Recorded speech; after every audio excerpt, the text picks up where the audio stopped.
야, 옷 다 젖은 거. 아니다, 야, 입자. 회사 직원들 좀 퇴근한다.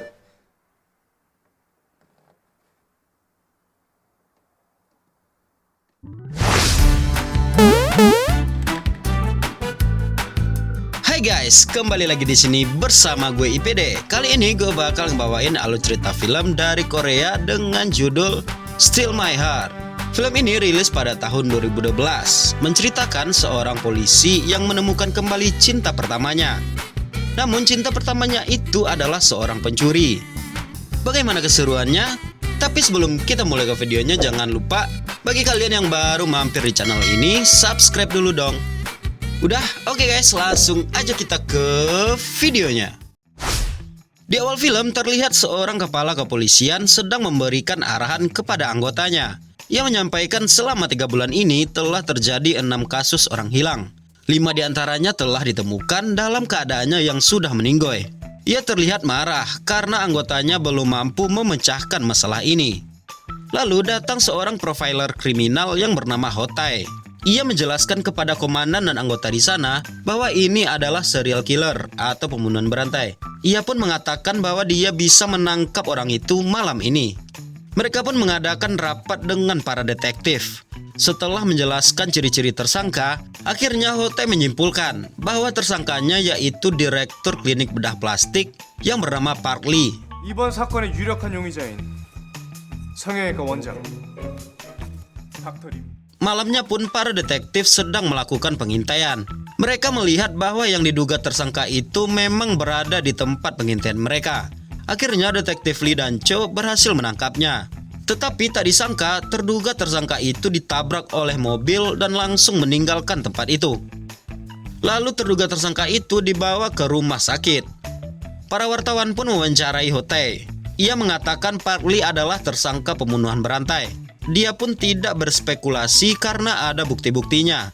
Jika kesimpulan itu salah, konsekuensi ditanggung oleh komandan. Namun komandannya takut jika terjadi kesalahan dia bakal bertanggung jawab. Ternyata dugaan Hotae benar, karena di tempat kejadian telah ditemukan mayat yang belum sempat dikubur. 일구 발견했습니다. 오케이. Nah, singkat cerita, Hotae pun akan diberi kenaikan jabatan oleh komandannya. Sekarang dia bertugas untuk mencari pelaku tabrak lari tersebut. Hotae sangat bersemangat karena jika ia berhasil mengungkap pelaku tabrak lari tersebut, ia mendapatkan kenaikan jabatan serta penghargaan dari kepolisian. Lalu setelah mencari bukti-buktinya, akhirnya ia menemukan mobil dan rumah tersangka tabrak lari tersebut. Ia pun masuk ke rumah tersangka itu. Ia bertemu dengan wanita bernama Jin Sok. Ia lalu menginterogasinya. Jin Sok lantas pergi dan mengganti pakaiannya agar keluar bersama Hotae. Namun ia masih memakai masker yang masih terpasang di wajahnya. Hotae pun menyuruh membuka masker itu. Namun saat masker itu terbuka, betapa terkejutnya Hotae karena wanita itu ialah Sokja. Dia adalah cinta pertama Hotae saat masa kuliahnya.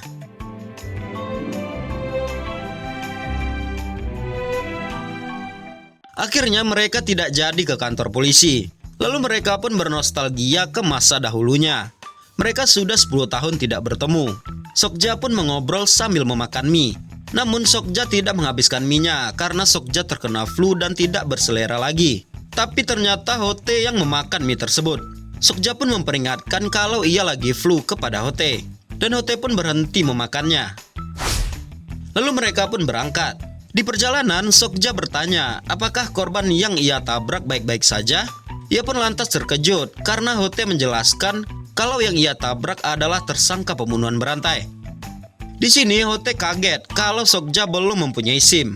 Jadi ia menggunakannya untuk belajar dulu baru membuat SIM.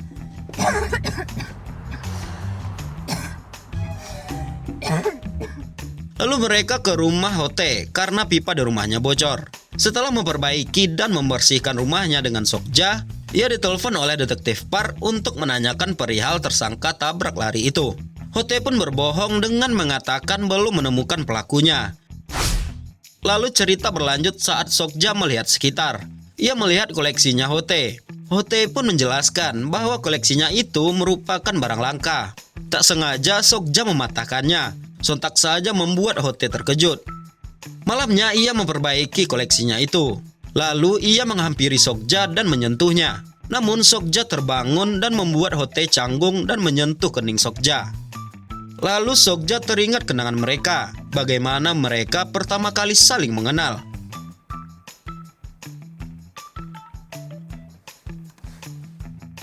Keesokan harinya, Hote pergi ke kantor.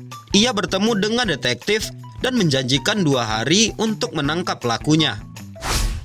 Lalu Hote pun pulang. Ia tidak melihat Sokja di rumah. Dia berpikir Sokja akan kabur. Namun tiba-tiba Sokja datang membawa makanan. Sokja pun mengatakan akan memasak makanan untuk Hote. Malamnya Sokja memasak. Kelihatan Sokja memasak asal-asalan. Tiba-tiba ia tak sengaja melempar api dan mengenai celana Hote. Mereka berdua pun panik untuk mematikan api tersebut.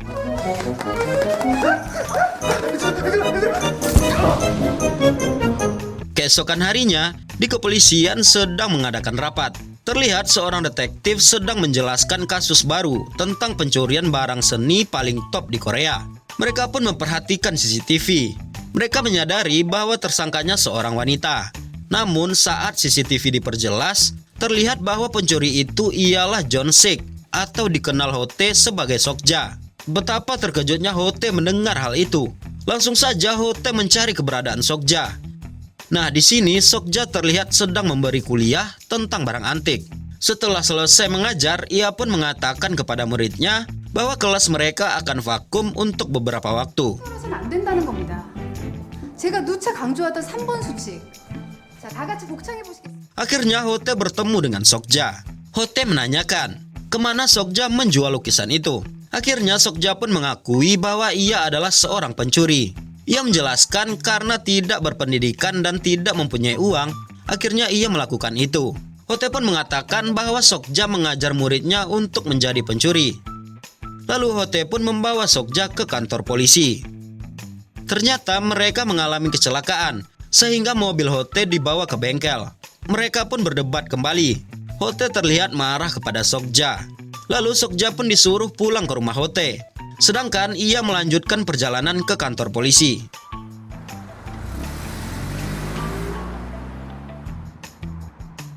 Sokja yang di rumah mendengar pintu diketuk dari luar. Ternyata itu adalah temannya Hote.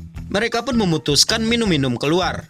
Sahabat Hote itu bercerita bahwa Hote selalu galau memikirkan Sokja. Sampai-sampai ia yang tadinya ingin belajar seni gara-gara Sokja, ia mengganti menjadi kriminologi. Ia ternyata bekerja menjadi seperti itu karena Sokja. Karena Sokja dulu bercita-cita ingin menjadi istri polisi. Mendengar hal itu, Sokja pun menjadi merasa bersalah. 동료 경찰들 결혼식은 그냥 하늘이 두 쪽이 나도 다 가보고 에이구 이 불쌍한. Ia pun teringat kenangan saat Hote melukis wajahnya dengan begitu bagus. Sampai-sampai mereka pun bermesraan di bus. Tiba-tiba Hote pun pulang. Sokja yang tadinya melihat lukisan Hote berpura-pura tidur agar tidak ketahuan oleh Hote. Lalu cerita berlanjut saat Hote bangun. Ia kaget melihat Sokja tidur di sampingnya. Ia pun lantas mencoba mencium Sokja. Namun Sokja terbangun karena teleponnya berbunyi dan Hote langsung berpura-pura tidur.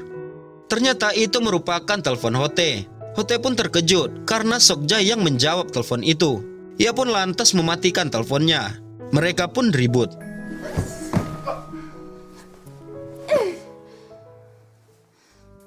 Keesokan paginya, para detektif termasuk Hote memeriksa kontrakan Sokja. Mereka memperketat pengawasan terhadap daerah sekitar tempat tinggal Hote.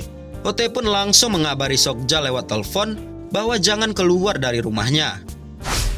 Lalu cerita berlanjut ketika detektif Park datang menghampiri Hote.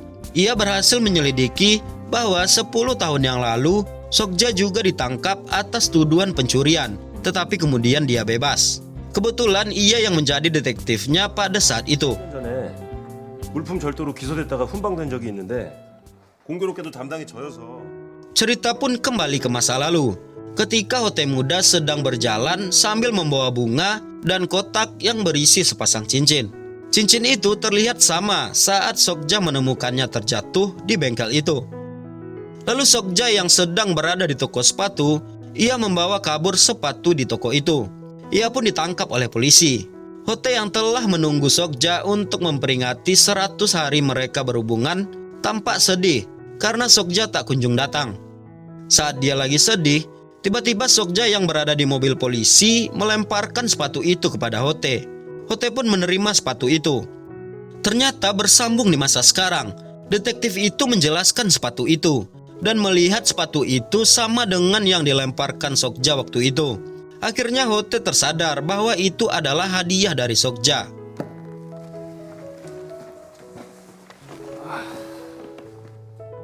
Lalu cerita berlanjut.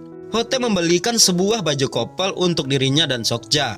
Lalu ia memberikan baju itu kepada Sokja dan mereka pun berfoto untuk dokumentasi mereka. Saat mereka duduk, Sokja pun bertanya, kenapa Hote belum juga mengantarkannya ke kantor polisi. Ia juga mengatakan bisa menyerahkan diri sendiri agar Hote tidak menjadi stres begini. Namun Hote beralasan bahwa hanya menunggu waktu untuk mengantar Sokja ke kantor polisi. Padahal aslinya ia tak mau cinta pertamanya itu sampai ditangkap. 도둑 아니거든. 천여한 사. Keesokannya di kantor polisi, saat mereka sedang rapat, ternyata ada yang memberi info bahwa lokasi Sokja ditemukan. Para detektif dan polisi bergegas ke lokasi, begitupun dengan Hote. Sesampainya di lokasi, mereka pun mengejar Sokja. Di sana, Hote mencari ide agar bisa melindungi Sokja. Ia dengan memakai topeng mencoba melindungi Sokja. Hote dan Sokja pun mencoba kabur. Namun tetap saja, karena polisi yang jumlahnya cukup banyak, berhasil mengepung Sokja dan Hote di persimpangan. Saat akan tertangkap, datang sebuah mobil yang begitu kencang, sehingga membuat rombongan polisi menghindar. Ternyata itu adalah murid dari Sokja yang ingin menyelamatkan Sokja dari penangkapan. Akhirnya Sokja dan Hote pun kabur menggunakan mobil itu, dan Hote pun menjadi buronan.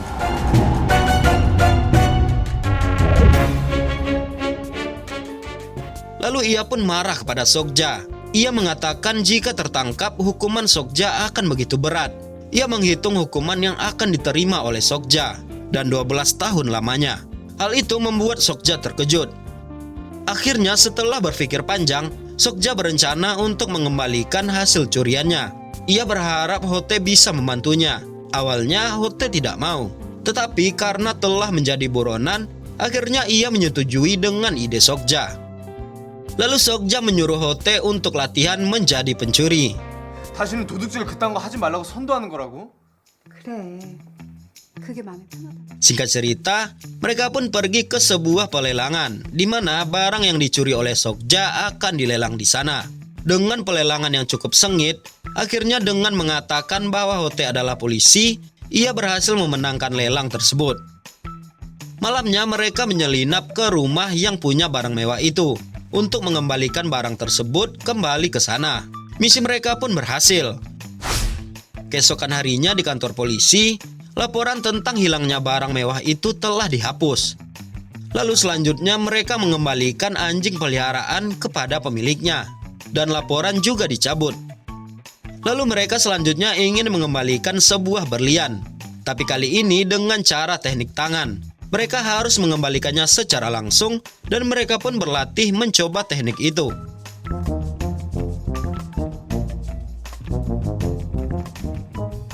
Suatu hari, detektif Park pergi ke rumah Hote. Dalam keadaan mabuk, ia menelpon Hote.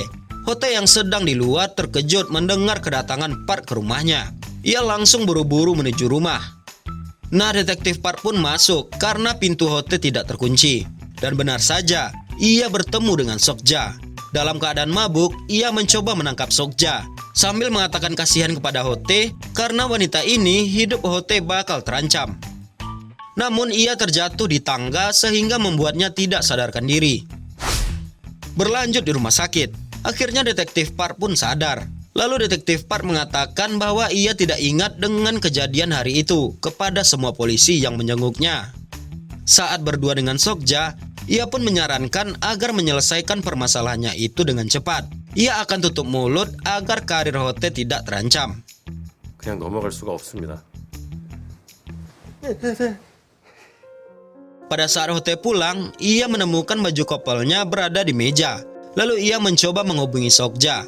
Namun HP-nya berada di lipatan baju kopel itu. Tak berselang lama, Hote pun menemukan Sokja di ruangan persembunyiannya. Lalu mereka pun jalan-jalan ke pantai, dan malam harinya mereka pun ui-ui dengan hebatnya. Mereka pun memutuskan untuk menonton pertandingan baseball. Ternyata di kantor polisi, para detektif dan komandannya juga sedang menonton baseball di TV. Mereka pun akhirnya melihat Sokja dan terkejut melihat Hote bersamanya. Para polisi itu pun bergegas ke stadion untuk menangkap mereka. 저 이호태 아닙니까? 아이고 참 설마 닮은 사람이겠지. 아니. Lalu Hote memberikan paspor kepada Sokja untuk pergi dari Korea. Saat akan berpisah, Hote memberikan cincin yang sudah ia siapkan 10 tahun yang lalu. Mereka pun berpelukan. Akhirnya Sokja pun pergi dengan kapal meninggalkan Hote. Namun Sokja berbalik kepada Hote. Ia pun memeluknya. Polisi pun telah mengepung mereka. Nah, di sana Sokja mengatakan bahwa ia lebih baik ditangkap oleh Hote karena membuatnya merasa bahagia. Lalu akhirnya Sokja pun ditangkap. 믿을지 모르겠지만 너한테 잡혀서 행복해. Hote akhirnya mendapat kenaikan jabatan, sedangkan Sokja berada di ruangan interogasi. Hote mengungkapkan perasaannya melewati mikrofon. Ia menyatakan bahwa ia sangat mencintai Sokja. Namun ia tidak sadar kalau mic itu tidak dinyalakan. Namun komandan yang mendengar ucapan Hote menjadi terharu dan bangga kepada Hote. 네가 갑이다. Di akhir cerita, Hote menjenguk Sokja di penjara. Ia menanyakan kabar Sokja. Sokja pun mengatakan bahwa penjara tidak seperti yang ia bayangkan. Lalu saat akan meninggalkan Sokja, Hote menawarkan agar kurungan Sokja bisa dikurangi 5 bulan dengan cara membantu polisi mencari bukti. Akhirnya Sokja pun berhasil melakukannya dengan baik. Dan film pun ditutup dengan kebahagiaan di antara mereka. Mereka sangat kompak berdua. 나 못 믿어. Dan tamat. Menurut gue film ini cukup bagus. Jalan ceritanya yang menarik dan tingkah lucu pemerannya juga membuat kita tertawa. Pesan yang dapat gue ambil dari film ini adalah cinta pertama memang selalu berarti banyak bagi setiap pasangan. Sangat indah jika kita bisa kembali dengan cinta pertama setelah tidak lama berjumpa. Oke guys, sampai di sini dulu video kali ini. Jangan lupa tinggalin like, komen, dan subscribe-nya. Aktifin tombol loncengnya juga, share juga ke teman-teman kalian. Sampai jumpa di video selanjutnya dan bye.